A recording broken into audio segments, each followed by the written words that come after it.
Starting tomorrow, the FAA will begin to reduce air traffic by 10% at some of the nation's busiest airports. And former House Speaker Nancy Pelosi has announced she won't seek re-election. Good morning. I'm Corva Coleman from NPR News, and here are today's top stories. Former Speaker of the House and California Congresswoman Nancy Pelosi is announcing she won't seek re-election.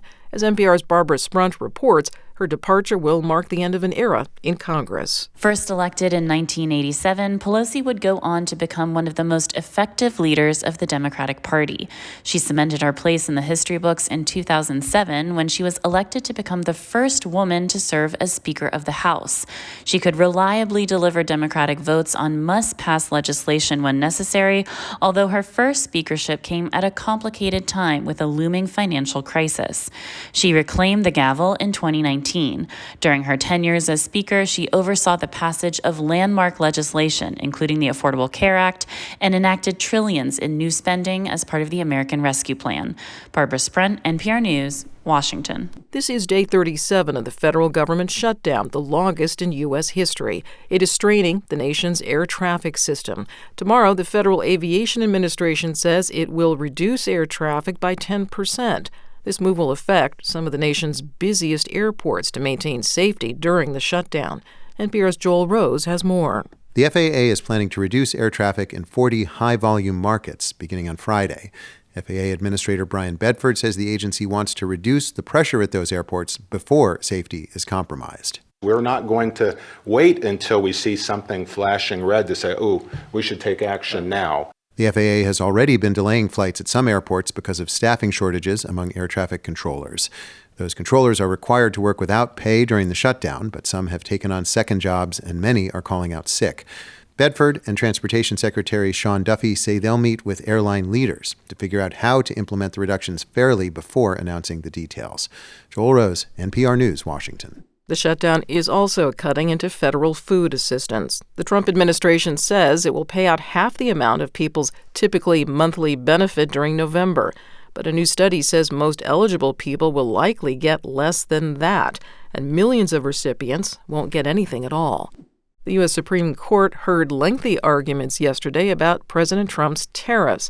The president is using the International Emergency Economic Powers Act to impose these, but the law does not explicitly say a thing about tariffs. Amy Howe of SCOTUS blog says some of the court's conservative justices expressed doubt that the president has the power to use the law this way. They certainly did seem to have the vote of Justice Neil Gorsuch, who was one of the strongest defenders of the challengers.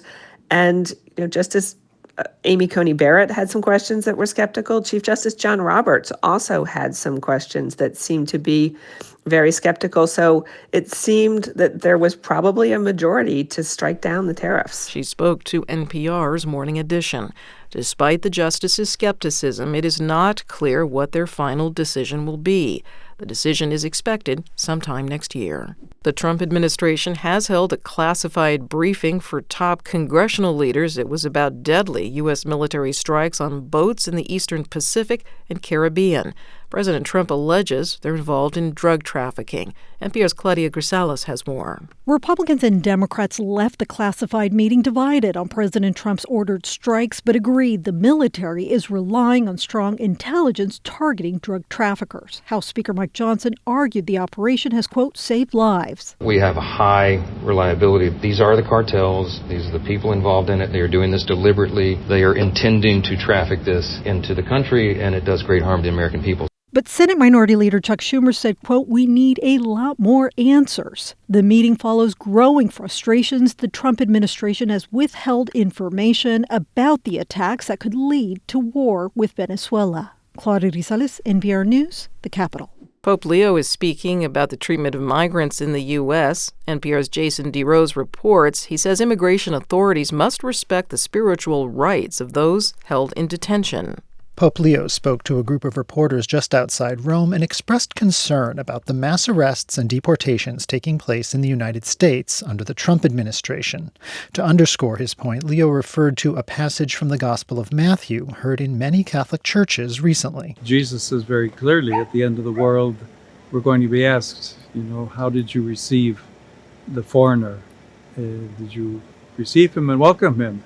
or not. The Pope was specifically responding to immigration authorities not allowing migrants arrested in Chicago to receive Holy Communion. Jason DeRose, NPR News. The president of the Philippines has declared a state of emergency after a powerful typhoon ravaged the country's central provinces. NPR's Anthony Kuhn reports the storm killed at least 114 people and left around 100 others missing. President Ferdinand Marcos Jr.'s declaration of emergency is intended to speed up relief efforts, disbursement of government funds, and allow price controls on basic goods. Typhoon Kalmegi dumped a month-and-a-half's rainfall on Cebu City in one day, causing severe flooding. More than 2 million people were affected and more than 500,000 residents were displaced. The dead include 6 people killed when an Air Force helicopter on a relief mission crashed on the island of Mindanao. Even as authorities grapple with the effects of Typhoon Kalmegi, they're preparing for the arrival of another powerful typhoon in the country's north early next week. Anthony Kuhn, NPR News, Seoul. French auditors are calling on the Louvre Museum in Paris to speed up their security modifications.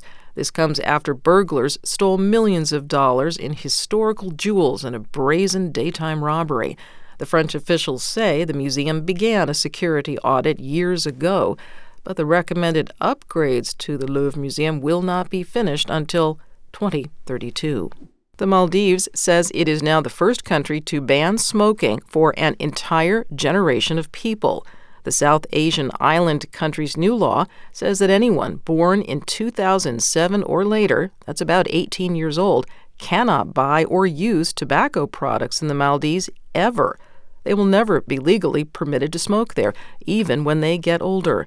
This law also applies to tourists.